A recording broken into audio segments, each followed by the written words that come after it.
السلام علیکم ورحمۃ اللہ وبرکاتہ۔ بسم اللہ الرحمن الرحیم۔ آج ہم بات کریں گے کہ حرام کمانے کی اور حرام مال کھانے کے کتنے نقصانات ہیں، اور اس چیز کے متعلق اللہ رب العزت نے قرآن مجید میں کیا ذکر کیا ہے اور احادیث میں حضور نبی کریم صلی اللہ علیہ وسلم سے کیا ذکر ہوئے ہیں۔ تو پہلے ہم قرآن کی طرف نظر ڈالتے ہیں اور قرآن میں دیکھتے ہیں کہ رب کریم نے اس کے متعلق اپنی کلام میں کیا ذکر کیا ہے۔ اللہ رب العزت فرماتے ہیں سورہ البقرہ آیات نمبر 188 میں، اللہ فرماتے ہیں اور ایک دوسرے کا مال جھوٹے طریقے سے نہ کھاؤ، یعنی ایک دوسرے کا مال جھوٹے طریقے سے نہ کھاؤ۔ اس کا مطلب یہ ہے کہ ایک دوسرے کو دھوکہ نہ دو، دھوکے سے، وعدہ خلافی سے، فریب سے ایک دوسرے کے مال کو نہ کھاؤ۔ اگر آپ اس طرح کرتے ہو تو یہ آپ حرام مال کما رہے ہو اور حرام مال کھاتے ہو۔ دوسری آیات ہے سورہ المائدہ آیات نمبر 3، اللہ رب العزت فرماتے ہیں اور تمہارے لیے جو کچھ بھی حلال اور بہترین ہے وہ اللہ نے تمہارے لیے فرما دیا، یعنی اس کا ذکر اللہ رب العزت نے اپنے کلام میں کیا، اس کا ذکر اللہ رب العزت نے حضور نبی کریم صلی اللہ علیہ وسلم نے کے ذریعے آپ کے سامنے پیش کر دی، تو اس کو اپنانا چاہیے، اس پر عمل کرنا چاہیے، باقی اس کے علاوہ جتنے بھی چیزیں ہیں ان سب کو چھوڑنا چاہیے۔ تیسری آیات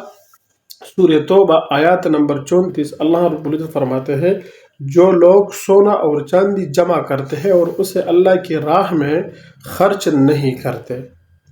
انہیں دردناک عذاب کی خبر دو۔ تو اس کا مطلب یہ ہے کہ اللہ رب العزت نے آپ کو سونا اور چاندی یہ مال ہے، اس سے سونا اور چاندی بھی مراد ہے، اور اگر آپ کے پاس نقد مال ہے وہ بھی مراد ہے، یعنی اس سے دونوں کی احتمال موجود ہے۔ اگر آپ کے پاس مال ہے اور آپ اس مال کو اللہ کی راہ میں خرچ نہیں کرتے تو یہی مال آپ کے لیے حرام بن جائے گی۔ آپ نے کمایا تو حلال طریقے سے ہے، سونا اور چاندی آپ نے بنایا ہے حلال طریقے سے، آپ نے محنت کی ہے، لیکن جب وہ آپ کے پاس آ گئی اور آپ نے اس میں اللہ رب العزت کے حقوق کا خیال نہیں رکھا، آپ پر زکوٰۃ فرض تھا، آپ نے زکوٰۃ ادا نہیں کیا، تو یہ مال آپ کے لیے پھر حرام بن جائے گی۔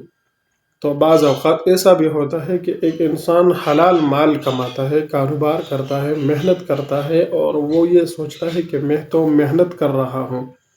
میں تو پسینہ بہا رہا ہوں، یہ مال تو حلال ہے، لیکن جب سال پورا ہو جاتا ہے پھر وہ اس میں زکوٰۃ نہیں دیتا، تو پھر یہی مال اس کے لیے حرام بن جاتی ہے اور یہی مال اس کے لیے عذاب کا باعث بن جاتا ہے۔ اسی طرح ایک حدیث ہے، حضور نبی کریم صلی اللہ علیہ وسلم نے فرمایا، صحیح مسلم کا حدیث ہے، جو شخص حرام کمائی سے اپنا مال کماتا ہے اللہ اسے جنت میں نہیں داخل کرے گا، یعنی حرام طریقے سے ذکر کیا ہوا ہے، حرام طریقے سے۔ اب اس کا مطلب یہ ہے کہ آپ کا جو بھی طریقہ ہو اور وہ طریقہ قرآن اور حدیث کے خلاف ہو، صحابہ کے طریقے کے خلاف ہو، اللہ کے احکامات اور اوامر کے خلاف ہو، تو یہ مال آپ کے لیے حرام بن جائے گی، اور یہی مال آپ کو جنت سے بہت دور لے کر جائے گی، اور اس چیز کا اثر آپ کی زندگی پر بھی پڑے گی، دنیا میں بھی۔ اگر آپ دنیا میں زندگی گزار رہے ہو اور آپ حرام کما رہے ہو، یا کما تو حلال رہے ہو، یعنی حلال کما رہے ہو، لیکن اس میں آپ اللہ رب العزت کے حدود اور اللہ رب العزت کے حقوق اس کا خیال نہیں رکھ رہے ہو، تو یہ بھی اس کے زمرے میں اور اس کی یہ بھی حرام ہو جاتی ہے یہ مال، تو یہ آپ کے لیے دنیا میں بھی عذاب بنے گی اور آخرت میں بھی۔ اور اس کے متعلق بھی احادیث ہے جو میں آگے آپ کے سامنے رکھنا چاہتا ہوں۔ پھر آگے حضور نبی کریم صلی اللہ علیہ وسلم نے فرمایا، حرام کمائی انسان کی رزق میں برکت نہیں ڈالتا۔ آپ کے پاس پیسے تو بہت زیادہ ہوں گے، آپ کی تجوری بینک بیلنس بہت زیادہ ہوگی، لیکن اس میں برکت نہیں ہوگی۔ برکت نہ ہونے کا مطلب یہ ہے کہ آپ کے اوپر حالات ایسے آئیں گے، آپ کے اوپر مشکلات ایسے آئیں گے کہ آپ کے پاس کروڑوں ہوں گے، لیکن وہ کروڑوں ان مشکلات کے سامنے کچھ بھی نہیں ہوں گے، آپ کے مشکلات باقی رہ جائیں گے اور پیسے کم پڑ جائیں گے۔ تو برکت کا مطلب یہ ہے، یعنی ایسے مال سے زندگی میں نہ سکون ملتا ہے اور نہ زندگی میں آپ کو اللہ کی رضا ملتی ہے اور نہ اللہ رب العزت کی مدد ملتی ہے۔ پھر اس کے متعلق، یہ تو حرام کمائی کے متعلق چند اہم باتیں میں نے آپ کے سامنے رکھ دی کہ یہ انسان کی زندگی کو تباہ کر دیتی ہے، آخرت کو بھی تباہ کر دیتی ہے، یعنی آپ کو جنت سے دور لے کر چلی جاتی ہے آپ کی زندگی، آپ جہنم سے بہت دور چلے جاتے ہو۔ اسی طرح اللہ رب العزت کی ناراضگی وہ بھی آ جاتی ہے، اللہ رب العزت ناراض ہو جاتا ہے، عذاب و قہر وہ الگ بات ہے۔ لیکن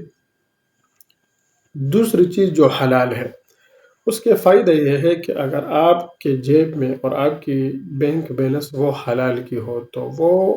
دیکھنے میں تو بہت کم نظر آئے گی، لیکن وہی تھوڑے سے پیسے آپ کے لیے اللہ رب العزت کافی کر دے گا اور وہ اس میں برکت ڈال دے گا اللہ رب العزت۔ برکت کا یہ مطلب نہیں ہے کہ آپ نے 1000 روپے رکھے ہیں وہ 2000 بن جائیں گے، نہیں، بلکہ اللہ رب العزت آپ کی مشکلات،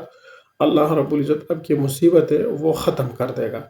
تو جب مصیبت نہیں رہے گی، مشکلات نہیں رہے گی، تو پھر انسان کے پاس تھوڑے سے بھی پیسے ہوں وہ اس کے لیے کافی ہو جاتے ہیں، اور دنیا کی خواہشات، گاڑیاں، بینک بیلنس، یہ ان تمام چیزوں کی خواہشات اللہ رب العزت انسان کے دل سے نکال دیتا ہے۔ تو جب گاڑی کی خواہش نہ ہو، بنگلے کی خواہش نہ ہو، جائیداد کی خواہش نہ ہو،